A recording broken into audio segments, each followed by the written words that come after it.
eu quero tratar de um assunto que circulou nas redes sociais durante essa semana, que trata exatamente de dois fatos muito importantes, que foi um cachorro que morreu espancado, né, e por um segurança, e uma idosa que morreu espancada por um neto que adentrou a residência dela pelo telhado para tentar se apropriar de alguns reais, algum dinheiro que a pobre da idosa tinha, e espancou ela também de pauladas até a morte. Antes disso, eu quero agradecer aqui ao pessoal que está contribuindo com o canal, adquirindo inclusive meu livro, né? Direito Penal, Novos Fundamentos do Direito Penal da Criminologia, que, como eu já disse várias vezes, é um livro onde eu tento mostrar como as teorias revolucionárias vão adentrando o direito, e particularmente o direito penal e a criminologia, abrindo espaço, inclusive, para o entendimento acerca do que vem a ser chamado do tão comentado agora, o ativismo judicial, né?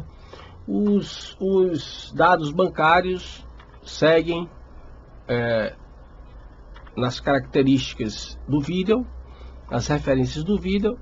Quem quiser adquirir, é só solicitar pelo e-mail do seminário, seminário.criticaecrise@gmail.com, mostrando ali a foto da transação bancária, e assim que for confirmada a transação, seu livro será enviado para qualquer parte do país pelo valor de R$40, já incluída aí a taxa de correio, tá certo?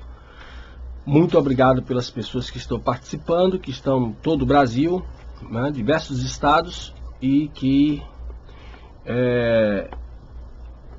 estão me dando esse apoio financeiro e também intelectual para que eu possa expandir o meu trabalho tanto na seara acadêmica estrito sensu, quanto na parte aqui do canal do Seminário Crítica e Crise, né? Muito bem.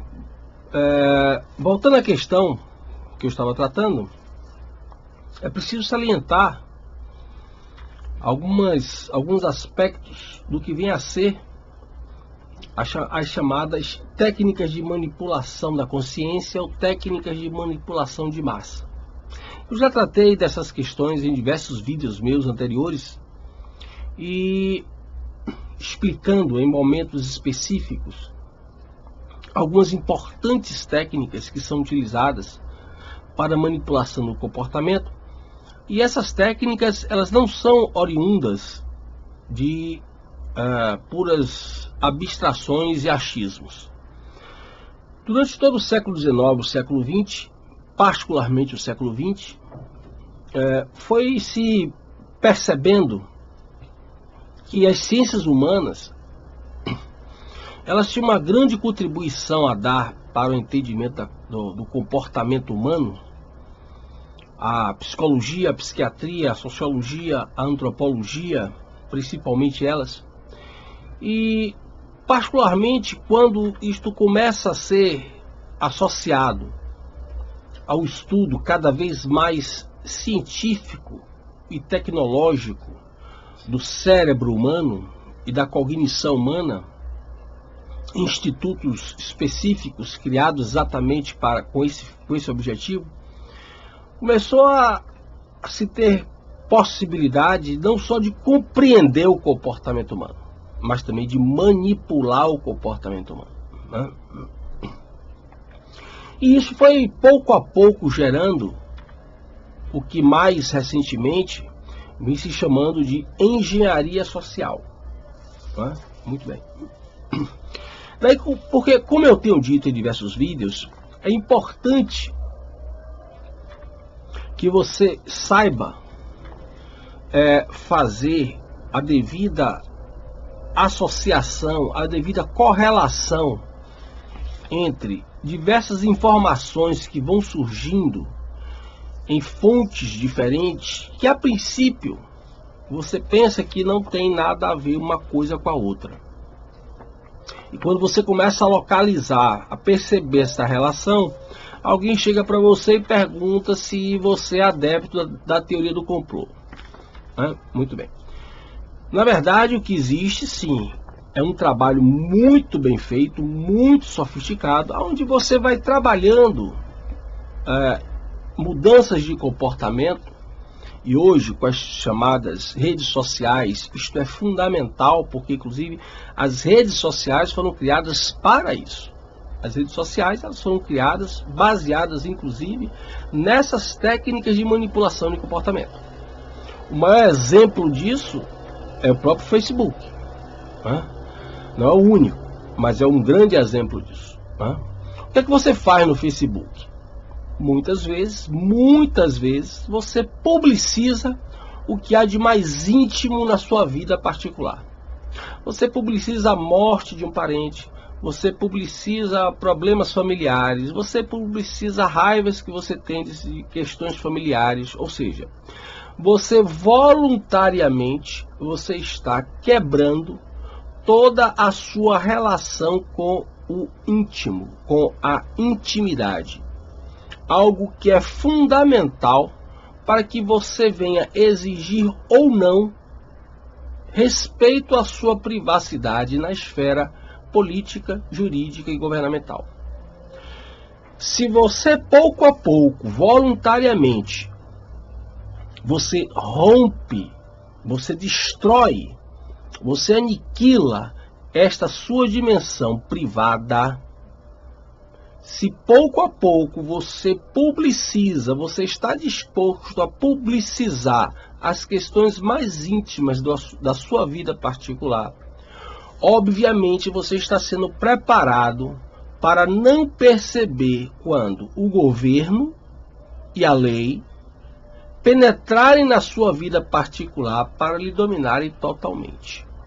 Então, as coisas que parecem ser separadas, elas estão extremamente articuladas.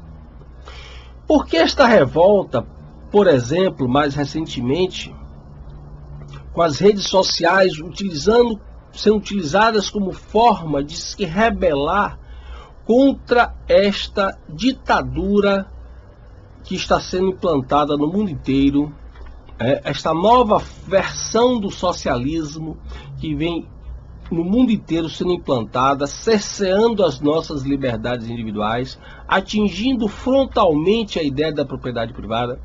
Por que esta ideia de criar uma fake news, uma ideia de fake news, algo que sempre existiu? Quem criou fake news não foram as redes sociais, nem quem participa dela. Quem criou as fake news foi a própria imprensa dita oficial. Mas, como eu dizia, por que a reação agora de se criar mecanismos de censura ou de justificar a censura nas redes sociais como essa nova ideia da fake news?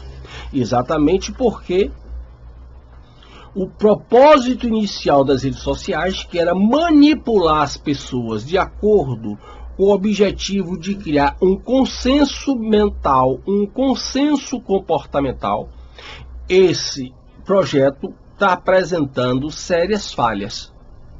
E isso está fazendo com que ocorra uma reação, no sentido de, como eu disse, criar mecanismos que possam censurar essas manifestações de revolta contra toda uma rede de comunicações encabeçada pela chamada televisão, enquanto rede de transmissão, que já vinha há muito tempo fazendo este trabalho de unificar as consciências e os comportamentos. Tá certo? Muito bem. Já expressei em outros vídeos meus também algumas que eu considero e muito usuais, importantes técnicas de manipulação do comportamento humano. Dentre elas existem duas que eu vou voltar aqui a elencar. Sempre essas técnicas são encabeçadas pela ideia de criação do conflito. tenho chamado a atenção em diversos vídeos para a importância de você entender o quanto que é importante para a transformação do mundo que existe a criação do conflito. Daí porque é preciso desagregar a sociedade. Esta estratégia de criação do conflito está baseada na dialética hegeliana, depois transformada e adaptada ao modelo revolucionário mais próprio dos nossos tempos, pela teoria marxista, que traz esta ideia de gerar o conflito para destruir o que existe e implantar o paraíso na Terra, chamado comunismo. Muito bem. Partindo desta ideia de que o conflito é algo importante para você destruir o que existe, a ideia da tese, a aplicação da tese e da antítese para chegar a uma síntese, nós temos duas possibilidades. Duas possibilidades já muitas vezes implantadas durante muito tempo aqui, pelo menos a partir do século XX para cá, e que infelizmente tem dado bastante resultado. A primeira delas é você implantar o conflito, desumanizar o outro e depois propor a sua extinção, o seu extermínio. Essa técnica, só para dar dois exemplos muito objetivos, sem muita discussão, foi muito bem aplicada pelo nacionalsocialismo, o nazifascismo na Alemanha, contra os judeus, onde os judeus eram chamados de ratos. E uma vez que você começa a associar pessoas a um rato, e esta associação começa a ficar muito fixa na sua mente, na sua cognição, no seu raciocínio e compreensão, você começa de fato a enxergar o mundo e o outro como um rato. O passo seguinte é você propor a extinção não mais de um ser humano, mas de um rato. Uma segunda experiência marcante, mais presente nos nossos tempos, ocorre exatamente entre os Hutus e os Tutsis, quando é proposto exatamente que uma determinada etnia, pouco a pouco, ela passa a ser chamada de barata. Barata, e pouco a pouco começa a se associar as pessoas daquela etnia a uma barata, e barata não é pessoa, barata é um inseto. Logo que você começa a internalizar a ideia de associar uma pessoa a uma barata, a significar ela como uma barata, o passo seguinte é propor a você exterminar a barata, e você não mais enxergará aquela pessoa como pessoa, mas como um inseto, como uma barata, que por isto justifica ser exterminado. Então, temos aqui duas experiências marcantes que não deixam dúvidas quanto ao perigo de duas técnicas extremamente importantes de manipulação das massas ou manipulação das consciências. A ideia de dívida histórica e a ideia da dialética do conflito. Dentro dessas duas perspectivas, basicamente essas duas perspectivas que eu acabei de sintetizar aqui para vocês. Então, agora nós vamos entender o seguinte. Durante todo o século XX, pelo menos o século XX para cá, todas as guerras e regimes totalitários não passaram de experiências humanas para serem aplicadas posteriormente num projeto maior. Então, vamos pensar aqui na China. Vamos pensar na China. Aqui nós temos um novo livro publicado aqui no Brasil, A Grande Fome de Mao Tse Tung. A história da catástrofe mais devastadora da China, de 1958 a 1962. Se você ler esse livro, você vai perceber que De 1958 a 1962, Mao Tse-tung e a cúpula do Partido Comunista mataram algo em torno de 50 milhões de chineses de fome. Então, como é que você explica que hoje a China esteja ganhando cada vez mais um poder bastante significativo no âmbito mundial, né? E os chineses parecem se conformar com a situação de estarem submetidos a uma ditadura comunista, agora chamada de capitalismo de Estado. Se você estudar um pouco da história da China, ler alguns poucos livros, porém importantes, sobre a história da China, desde a Segunda Guerra Mundial para cá, você vai entender muito bem que a China foi um projeto pensado para ser experienciado e implantado no resto do mundo. Assim como a Venezuela foi um projeto piloto para ser implantado na América Latina e particularmente no Brasil. Então, a partir do momento que são aplicadas técnicas de manipulação de comportamento, essas técnicas são testadas no âmbito das multidões, são observados os efeitos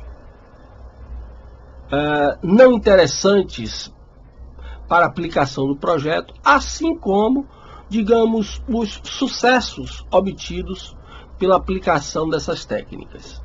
A partir dessa experiência, novos ajustes, novas adaptações são feitas para uma experiência posterior em algum outro lugar, até que pouco a pouco você observa que o mundo vai sendo dominado por uma forma de pensamento aonde necessariamente você tem que se submeter, né, a determinadas diretrizes, determinadas formas de comportamento, determinadas filosofias que vão aparecendo, inclusive novas discussões sobre ética, até que você seja aquela pessoa muito interessante para o sistema. Qual é esta pessoa? Uma pessoa calada, submissa e que aceita tudo que vem do Estado e do governo como se fosse algo bom. Muito bem. Eu quero até lembrar aqui do famoso livro do Bruno Bettelheim, um psicanalista que, preso nos campos de concentração, não chegou a morrer nos campos de concentração, quando ele escreve o livro chamado Sobrevivência. E aqui, em diversas passagens, é um livro extremamente denso e rico em informações, onde Bettelheim, a partir da própria experiência do campo de concentração, que não foi uma invenção de Hitler, que já tinha sido uma invenção, inclusive, as primeiras experiências com Lenin, aperfeiçoadas por Stalin, e através de Stalin, transmitidas para o nazifascismo na Alemanha, mas também toda essa experiência de campo de concentração como campos de experiência sobre o comportamento humano, estudados e observados por psicólogos, psiquiatras, membros de indústria farmacêutica que fizeram vários testes de medicamento, inclusive isso é muito flagrante na Alemanha. Mas o que importa aqui, o Bruno Bettelheim, dentro, como eu disse, diversas passagens interessantes, ele salienta o seguinte: quando um indivíduo ele é colocado forçosamente num ambiente em que é bem diferente do ambiente em que ele formou o seu caráter e sua personalidade, com o tempo, segundo Bettelheim, o indivíduo ele é obrigado a mudar a sua personalidade para se adaptar a este novo ambiente, mesmo que completamente adverso ao ambiente do qual onde ele veio. Então, observe que nós estamos sendo forçados a nos adaptarmos a um novo cenário, que não tem nenhuma relação com o ambiente, o cenário anterior, no qual nós formamos o nosso caráter, a nossa personalidade. Sendo assim, nós estamos nos vendo cada vez mais obrigados a mudar os nossos valores para que nós possamos nos adaptar a este novo cenário. Então observem que a força para obrigar esta mudança de comportamento, ela não se dá simplesmente através de uma força estrito sensu. Soldados armados, cercas de arame farpado, cercando um presídio, cercando um campo de concentração. Nem sempre isso acontece. Essa experiência já foi feita, essa experiência já foi confirmada, inclusive, em laboratórios de pesquisa sobre neurologia. E basta então que ela agora seja aplicada de forma muito sutil através dos meios de comunicação de massa e através das redes sociais. Tá certo? Muito bem. Aí nós vamos chegar numa questão muito importante, que é exatamente o debate que apareceu entre o cachorro e a idosa. Quero deixar claro aqui que eu adoro os animais, tenho inclusive cachorro também, e que de forma alguma eu defenderia qualquer tipo de maltrato aos animais, de forma alguma, tá bom? Para que ninguém distorça as minhas palavras. Porém, quando nas redes sociais as pessoas voluntariamente começam a lembrar do cachorro que foi espancado até a morte e esquecem de também protestarem contra a morte de uma idosa de 83 anos de idade, também por pauladas, temos algo importante a ser observado. Observe que voluntariamente as pessoas estão mudando o seu comportamento. E isso é muito bem expresso nas redes sociais. As pessoas, mesmo sem observar, e isso só pode ter efeito quando as pessoas não observam, elas estão mudando o seu comportamento ao ponto de valorizar muito mais a morte de um cachorro do que a morte de uma idosa. Isto não é fato isolado. É apenas um exemplo que eu estou aqui utilizando para expressar o raciocínio e a complexidade desse fenômeno. Então observe que nós estamos repetindo de alguma forma o que aconteceu na Alemanha e o que aconteceu em Ruanda. O que aconteceu na Alemanha nos anos 40, o que aconteceu em Ruanda nos anos 90. Nós estamos nos deixando ser contaminados por ideias e ideologias extremamente nocivas à nossa saúde mental e espiritual, fazendo com que nós estejamos nos voltando para desumanizar o outro. Desumanizar o outro. Ou seja, nós estamos já no nível de tratar com insignificância a morte do outro. E veja que nós não precisamos mais chamar o outro de barata nem rato, como foi feito anteriormente. Nós já estamos nos tornando insensíveis à morte do outro sem precisar pejorar a imagem desta pessoa ou destas pessoas. Basta apenas que a mídia nos traga a ideia de que a grande mãe terra, o culto à grande mãe herético e gnóstico, vai nos trazer a salvação e a paz mundial. E tudo que advém da terra-mãe, a planta, a árvore, o peixe, o cachorro, o mico-leão dourado, tudo isto começa a ser envolvido por um grau de sacralidade que nos faz esquecer o outro e o outro como nosso semelhante. Então observe que a ideologia, ela é algo extremamente nocivo para a psicologia humana, para a psique humana. Existem diversos estudos mostrando sobre isso. A ideologia é algo que gera transtornos mentais e de comportamento. Basta ver o que está acontecendo dentro das nossas instituições de ensino, particularmente as universidades públicas, que se tornaram um ambiente por excelência de aplicação de técnicas de comportamento, e veja o que está acontecendo com professores e estudantes dentro das nossas universidades públicas, já publicizados cansativamente através de fotos e vídeos pelo Brasil todo, através de todas as redes sociais. Então, fica aqui o meu alerta e a minha reflexão de que quando um animal for maltratado, morto ou não, temos que nos manifestar. De forma alguma podemos aceitar maltrato aos animais.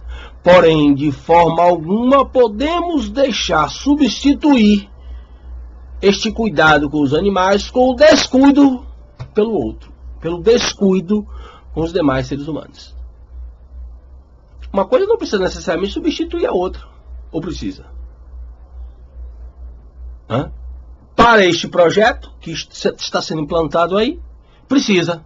É preciso que você esqueça do cuidado com o outro, do apreço pelo outro, que um dia pode ser você também, para enfatizar apenas aquilo que é fruto de uma grande bênção da terra, da grande mãe, da natureza, o culto à natureza. Esta coisa herética e gnóstica que agora está sendo colocada goela dentro na cabeça de todo mundo agora aqui, com esse ambientalismo, essas loucuras toda aí. Mas você não precisa substituir uma coisa por outra. Você pode respeitar a natureza, você pode respeitar os animais, mas não esquecer de que o assassinato de uma idosa de 83 anos, culpa-lada ou não, merece também todo o nosso repúdio, toda a nossa manifestação de protesto nas redes sociais. Se você for manifestar o repúdio ao cachorro, lembre de manifestar também o repúdio à morte do outro. Não se deixe desumanizar com este falso humanismo herético e gnóstico que vem sendo pregado para nós através dessas ideologias revolucionárias, principalmente através das redes sociais.